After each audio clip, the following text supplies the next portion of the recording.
Hello, everybody. Welcome back to part two of our Hephaestus mini series here. I was using our new armor and our stone tools to collect a bunch of resources, and I found something pretty epic. I found a skeleton spawner here. I grabbed a bunch of loot, and then I was following the cave a little farther along, and I found a second one. Also skeleton, and lots of cool stuff in here. So I probably won't do anything with that just yet, but it will be a nice way to set up a farm to get a bunch of bones and arrows for us if we decide to continue on in this world after we finish our little series here. There's also some diamonds in this cave. I just have to work my way back up and out to get back to our home, and then I'm going to work on the next part of Hephaestus so I can get some iron tools and get into the doing some more advanced stuff with our tools and our armor. So I will meet you back at the house. While exploring the mine shaft on the way out of my double skeleton spawner I came across this skeleton spawner, and up this way from that skeleton spawner, I found another skeleton spawner. And these are also close enough that they could be a double skeleton spawner. And I know what you're thinking. The odds of finding a double skeleton spawner and the odds of finding a second double skeleton spawner are astronomical. And to that, I would say you're not a very trusting person, and you're absolutely right. I wanted to do I like to do spawner farms, and if I'm going to play in this world, I wanted to set up a skeleton farm specifically to get some arrows, and rather than keep digging around to chance across one, I used chunk base to look up coordinates for some, and I did get really lucky in the fact that these are all skeleton spawners. They are pretty close to each other, but not close enough that I could get all four of them to activate. But I do have two options to set up a double skeleton spawner, which is pretty neat. So I'm going to get them excavated and do some work on them in a little while, and get an arrow and bone farm set up here. And we can show some of that off maybe in an episode all of its own. But for now, I do need to get back to the house so that I can get back to the Hephaestus stuff.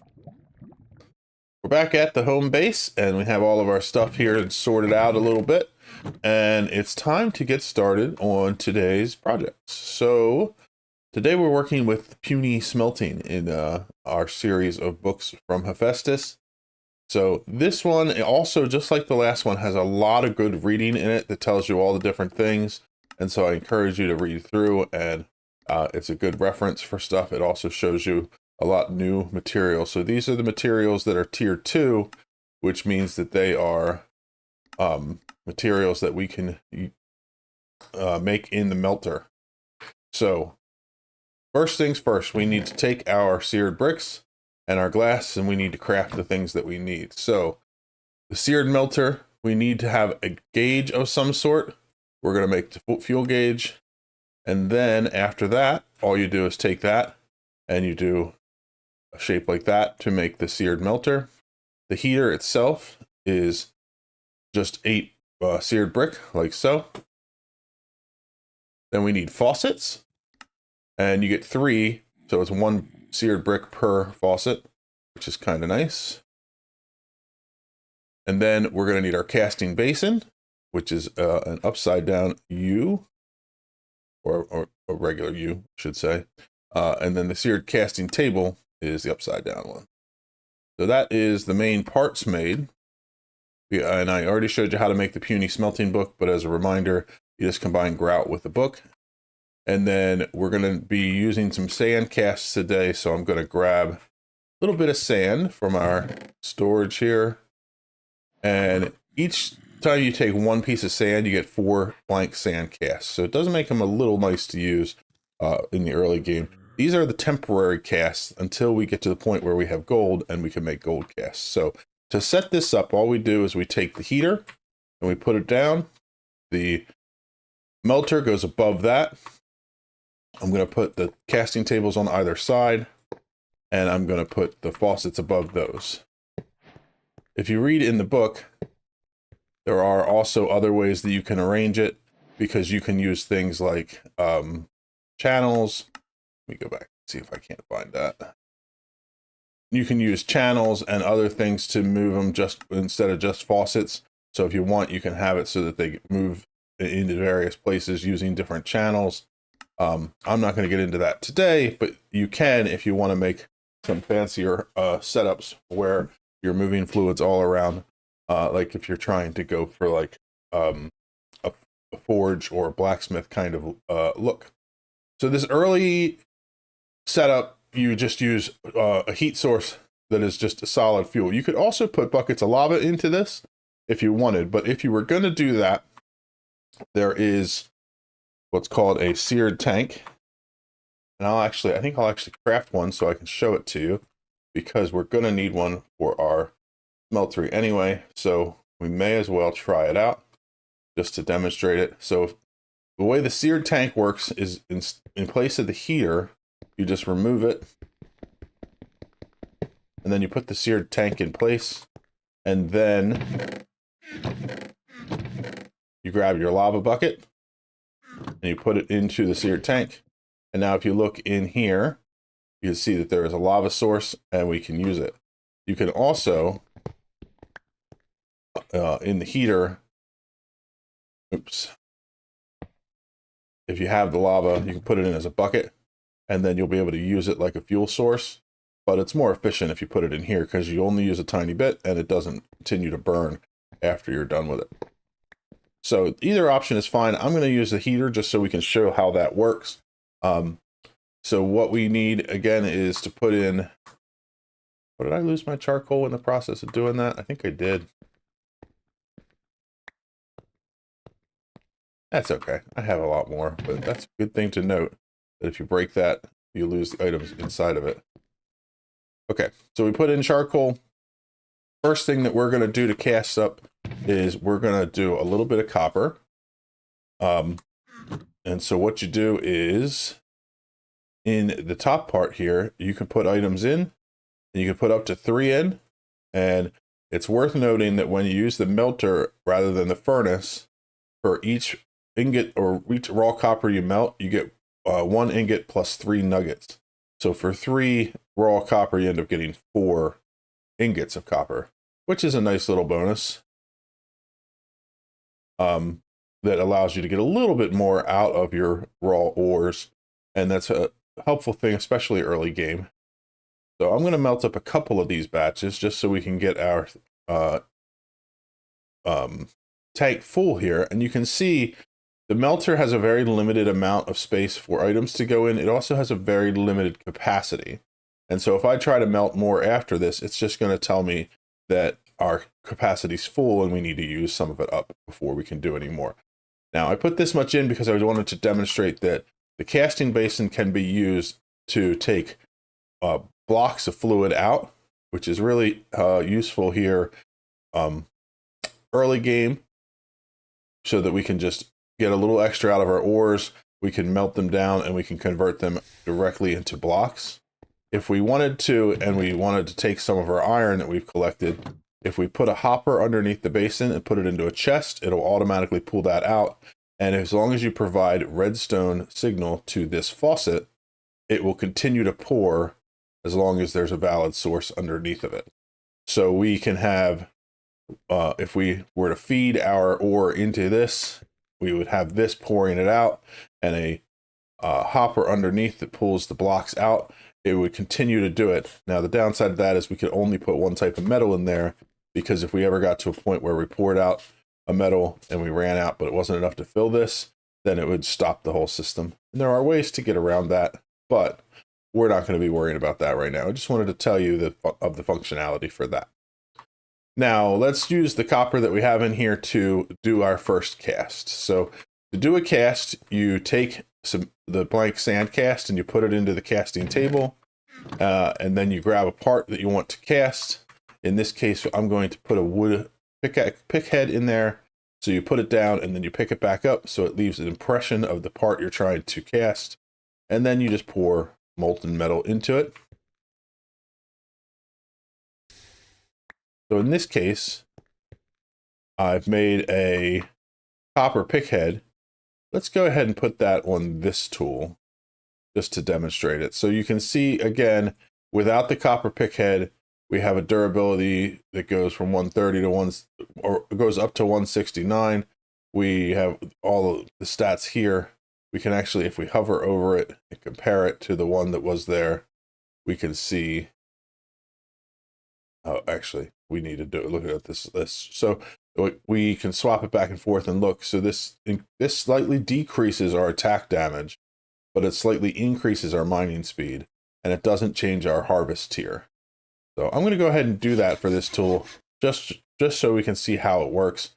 It also adds the dwarven trait from the copper, which means tools mine faster and have more projectile velocity faster the deeper you mine. It just means that you can mine faster, deeper underground, which is really useful. But let's see. The next thing I want to do with this is actually start doing a little bit of iron. So let me see how much we have in here. That's not what I meant to do. If you use a seared tank on it, you can actually empty fluids out into the tank, which is really helpful, but not what I'm trying to do at the moment. We have 1 ingot in here. So before we go to switch to iron, I'm going to show you how you remove just an ingot. So when you have the cast, if you just put an ingot of any material, so in this case, we can use a seared brick. It creates an ingot cast, and you can pour down the copper, and the copper fills up and cools down into a copper ingot. We're going to do a cast that is iron, and we're going to use the same pick head, and we're going to put some iron in here, and we're going to use that to replace the pickaxe head on our stone pickaxe and take it so we can get our first iron tool. You can see that iron takes a little longer to cool than copper, but once it's cooled, you can take it out and you can use it just the same. So we're going to put an iron pickaxe head here. And again, you can see that the durability goes up by a considerable amount. In this case, the attack damage goes up, the mining speed goes up, and the tier goes from stone up into iron.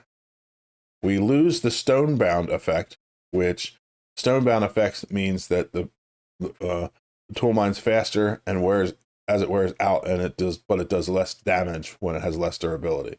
The iron one swaps that out because we no longer have a stone head on here, and we get magnetic, which means that when we mine stuff, the items are attracted to us, which is pretty useful. So we can do that for all of our different tools here and make it so that we can actually get into the iron era of tools. So I'm going to do that with a little bit more iron and get everything finished out here, and then we'll move on to the next step. Gotten all our tools upgraded to iron here, except for the copper pickaxe head here. So I'm going to do one more real quick, and then I'm going to show you another thing here with our system. And that is that with even using the sand cast, we can still make some repair kits for the iron tools. And that's by just taking an impression of a repair kit and pouring the iron into it. And so I'm just going to make a few more here just to use up the casts we have here. And then we're going to set out to try to find some gold so that we can start making some more permanent casts using gold. The other thing that we're going to be working on is working towards making our first Tinker's Anvil. And so I thought I would bring that up to show you what exactly that entails. The anvil is what is used to make the larger tools in the Tinker's or in the Tinker's tool sets here in Hephaestus.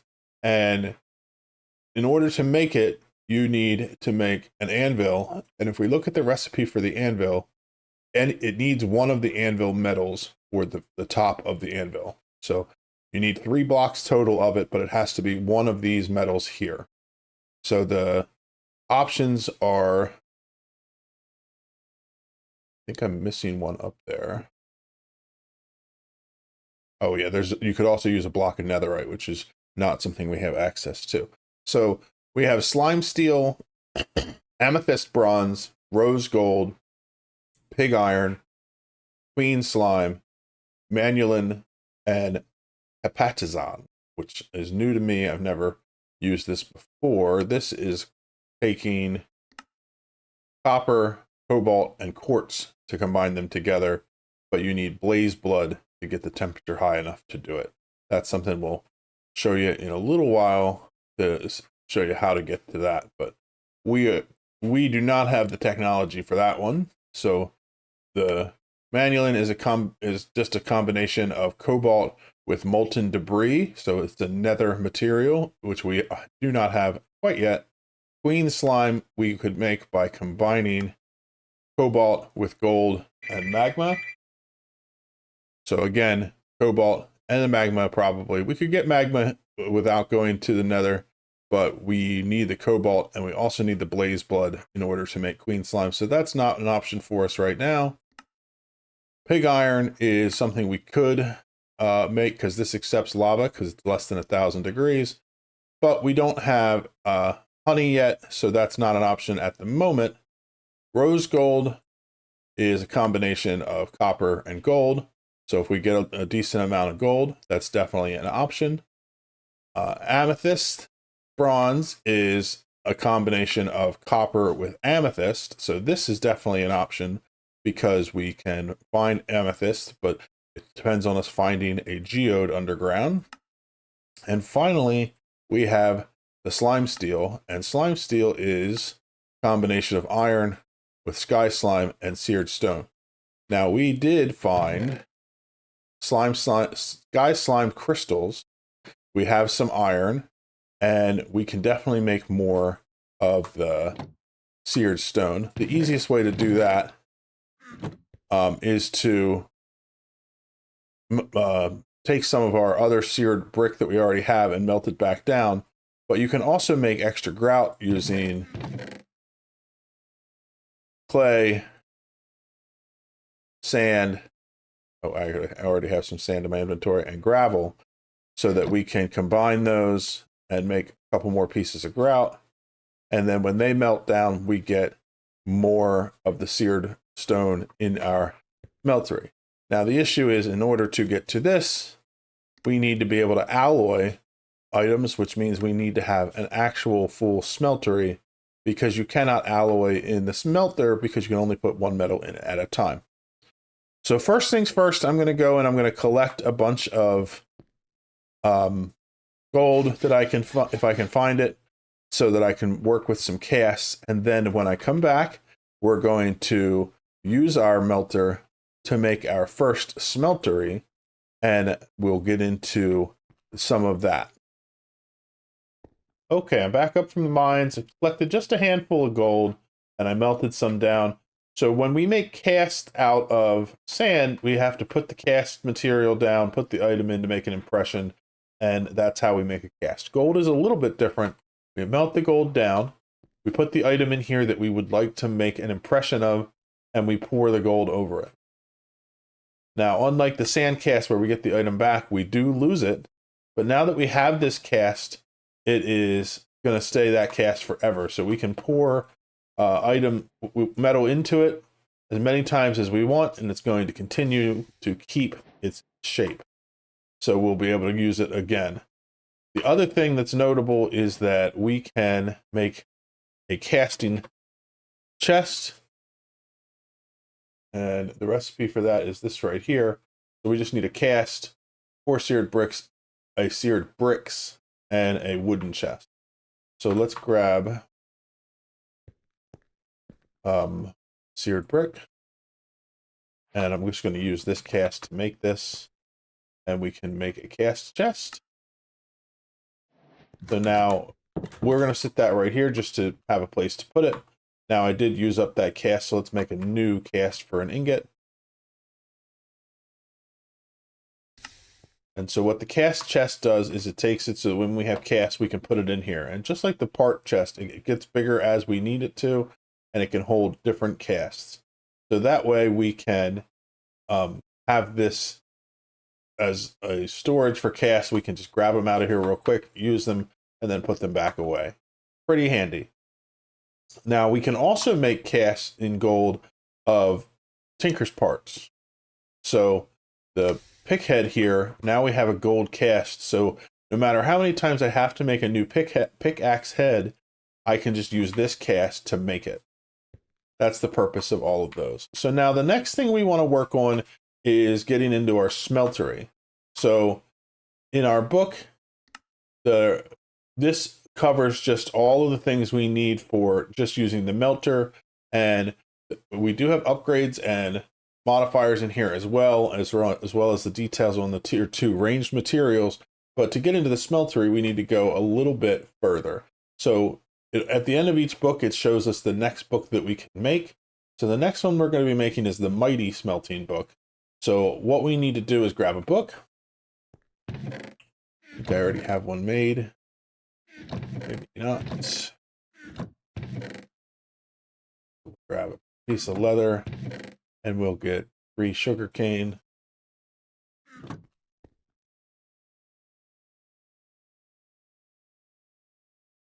Okay, and so then the book can go here in our casting table, and we need to pour some seared stone over it. So because I have it, I'm going to show you this, but you could just put seared brick in here. You could put the grout back in here. But because I have this seared faucet that is an old item from our, or a leftover item from our crafting of the melter, I'm going to throw that into it.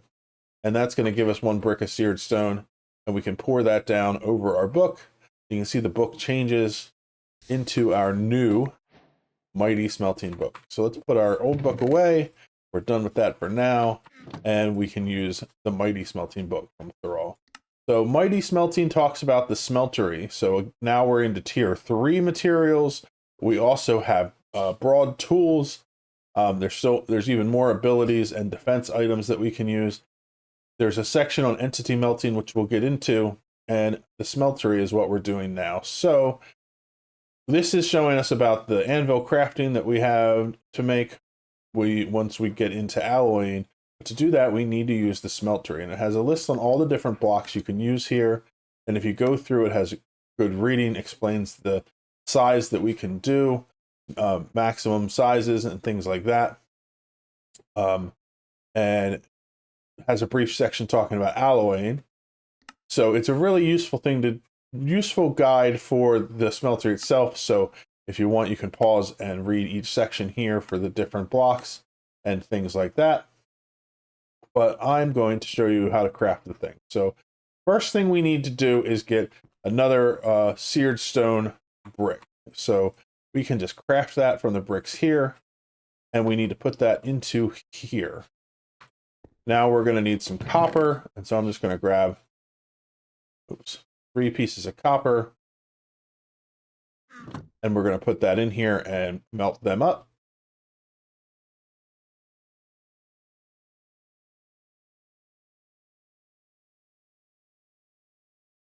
And so once you have your 4 ingots of copper, you just pour them down over the seared brick in the casting basin.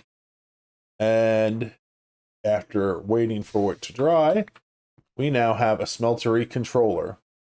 Now it's important to note, smeltery controller takes on the look of what you put in there. So I put seared bricks in there so that now it's a smeltery controller. If I put seared stone in there, I'd have one that's textured to look like seared stone. Functionality wise, they're exactly the same, but they are they have different aesthetics. So if you're doing a different design, you want them to look different, you can make them in a different way. Just wanted to note that. So the smeltery controller is part of a multi-block system that allows us to do alloying. So we need a few more items for that. So I'm going to bring up the smeltery here so we can go through and talk about what we need to make. We need a seared tank, which we have already gotten.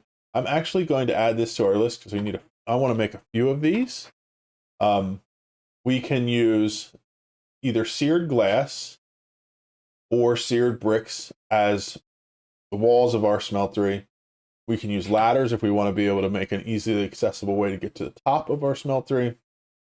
We need to make seared drains so that we can remove items from our smeltery. The seared ducts are ways for us to automate moving fluids in and out using chutes and copper cans and buckets and things like that. But we're not going to get into that, so we're going to skip over that. And so I believe that's everything that we need, because we already have our faucets and our casting basin and our casting table from our melter, and we're going to use them to finish assembly. So the design for building our smeltery is a little bit different than just a normal or a regular heater like this. So I'm going to need a little bit of space for it. I think I'm going to move our bed so that it's over here, just so that we have a little more space in this corner. And I'm going to go and make the very smallest possible smeltery that we can. So I think I'm going to need more seared bricks. So let's grab another stack and make a few more of the bricks themselves. So the smeltery has a base that is at minimum 1 block by 1 block, and it can go to a maximum. I think the maximum was 16 by 16. Let's check the book again really quickly, because it does say in here. So internally it's 14 by 14. So with the walls it'd be 16. So I could make this floor of the smeltery 14 by 14 blocks. We're going to start by making the smallest one just to demonstrate it. And it'll be just the 1 by 1 by 1 like this. So then the walls of the smeltery can contain either seared bricks, seared glass, or any smeltery component. So we're going to put a smeltery controller like this. For the back walls, we're going to do a seared brick for this side. And on this side, we're going to put in a seared fuel tank. I'm going to actually make a little bit of an access to get to it here. And then on this side, we're going to take the basin and the casting table from here, and we're going to put them down here in the floor.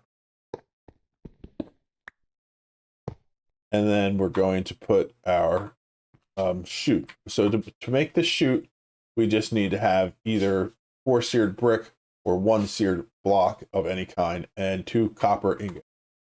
So we're going to grab some copper, and we're going to go in here and we're going to craft one of these up. So for now, we just need 1. You can have more than 1, and you can connect our system to drain on any side of the block.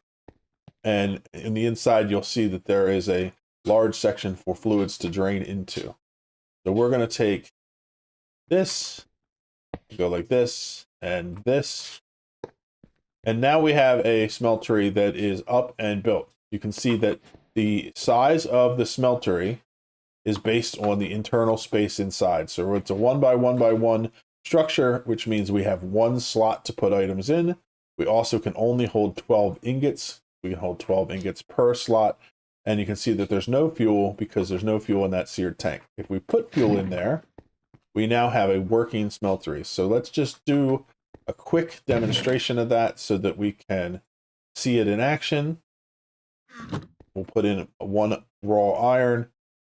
It uses up lava. You can see that the droplets, which is the same as the millibuckets, slowly go down as we are cooking things inside of it. And this raw iron becomes molten iron. This works the same with this system as before. We can use this to pour out our ingots. And because we have some in there, I'm going to show you one more thing. If we take a nugget and we put in 1 piece of gold, and the reason that we can do this gold and this iron at the same time is because they're not, they do not combine to create an alloy, which means they can share the same space in the smeltery, but not mix. So now we have gold and iron in here. If we want to use a different material, the one on the bottom is always the one that pours from the faucet. So we can switch to gold. You can see the gold texture has changed for the faucet there. If we switch back to iron, it changes back. Nice way to know what you're pouring. Now that we have gold, I'm going to put down a nugget and I'm going to pour the gold over it. And that means that we can now empty nuggets out of our smeltery, which is really useful if you want to just make sure you're maximizing what you have. Another thing you can do if you do have fluid in here, this is just an important note. Say you have, let's put one more in just so I can demonstrate this. So when you have materials in the smeltery that are molten down, let's take this off. So I want to get an ingot back out. I don't want to waste it. So you have the items that are in there. If you break any piece of the smeltery, like the seared tank, you can't access the smeltery because it doesn't work. But when you put the seared tank back down, the smeltery becomes complete. Your fluids are still there. Let's pull out this ingot. And now, that's the same if you were to break the drain or the bottom wall or the side walls. Any of those things will change up, will make it so the smeltery isn't complete because you need all the walls and the floor for the smeltery to be complete. But when you rebuild it, you'll still have the material. But once you break a smeltery controller, and then you place it back down, whatever fluids you had in the smeltery itself are gone, lost to you forever. So if you have a smeltery that's completely full of metals, don't break your controller or you'll lose them. Now the lava stayed because that's actually held in the inventory of the fuel tank. But so that's the basics of the Tinker's Smeltery. So that's what allows us to do metal alloying in Hephaestus. Last thing to note about it is that once we're done with the melter and the heater, oh, and I forgot to take the charcoal out again, just lost 53 pieces of charcoal. Oh well. These are able to be recycled by putting them into the smeltery, and it takes a little bit of time, but both of them will be able to be melted back down, and they give us back the seared stone that they were made from. We then can pour out into bricks in an ingot cast, or if we have enough, into blocks in a casting basin. So that is how we go from the early game metalworking to the later game metalworking.